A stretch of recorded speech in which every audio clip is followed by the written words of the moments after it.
What is an interjection? যে interjection কি?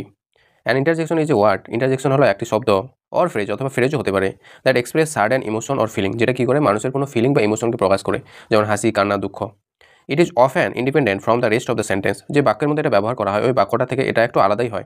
And is followed by a comma or an হচ্ছে exclamation mark, আর এটার পরে একটা কমা থাকবে এবং একটা এক্সক্লেমেশন চিহ্নটা থাকবে, মানে উল্টা এটা থাকবে। কি ফিচার অফ দ্য ইন্টারজেকশন? যে ইন্টারজেকশন কী কী বৈশিষ্ট্য হতে পারে? এক নম্বর বলছে যে এক্সপ্রেস ইমোশন, ও কোনো একটা ইমোশনকে প্রকাশ করবে, যেমন জয়, আনন্দ প্রকাশ করতে পারে, সারপ্রাইজ, অবাক, অথবা রাগ প্রকাশ করতে পারে, অথবা কোনো দুঃখ প্রকাশ করতে পারে। দুই নম্বর কি বলছে? Not grammatically related to other part of the sentence. যে বাক্যটার মধ্যে থাকবে তো ওটার সঙ্গে এটা যুক্ত থাকবে না, এটা আলাদাই ধরা হয়। তিন নম্বর বলছে often use in spoken English or informal writing. সাধারণত এটা যখন কথা বলা হয়, ইংলিশে যখন কথা বলে তখন সাধারণত এটা ব্যবহার করা হয়ে থাকে। চার নম্বরে কি বলা হয়েছে? যে ইউজুয়ালি ফলোড বাই পাংচুয়েশন।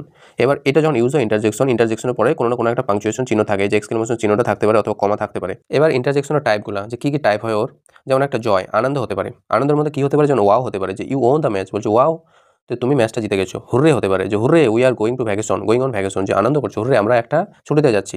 অথবা ইয়ে হতে পারে, ইয়ে it is my birthday today, ইয়ে মানে আনন্দ করছে যে আজকে আমার জন্মদিন।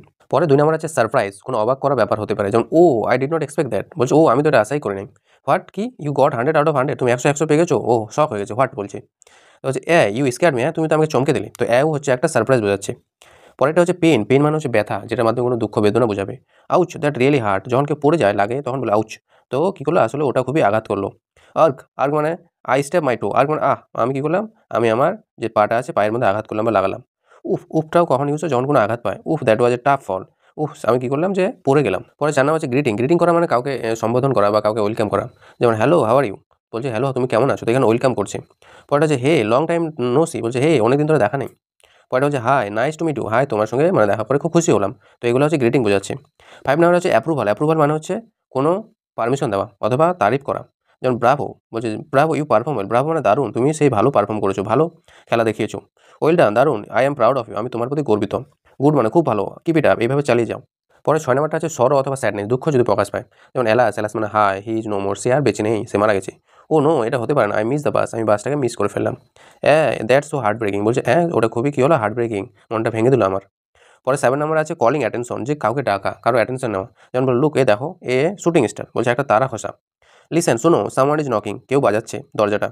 হে হে বলে ডাকে, বলছে ইউ ড্রপ ইউর ওয়ালেট, তুমি তোমার ওয়ালেটটা ফেলে দিয়েছো। এবার 8 নাম্বারটা আছে হেসিটেশন। হেসিটেশন মানে হচ্ছে ইতস্তত বোধ করা বা সংকোচ করা অথবা ডাউট, সন্দেহ করা। তো এগুলো কি? আই ডোন্ট নো, হ্যাঁ আমি তো জানতাম না, বলো না হ্যাঁ আমি তো জানতামই না, আমি তো জানি না।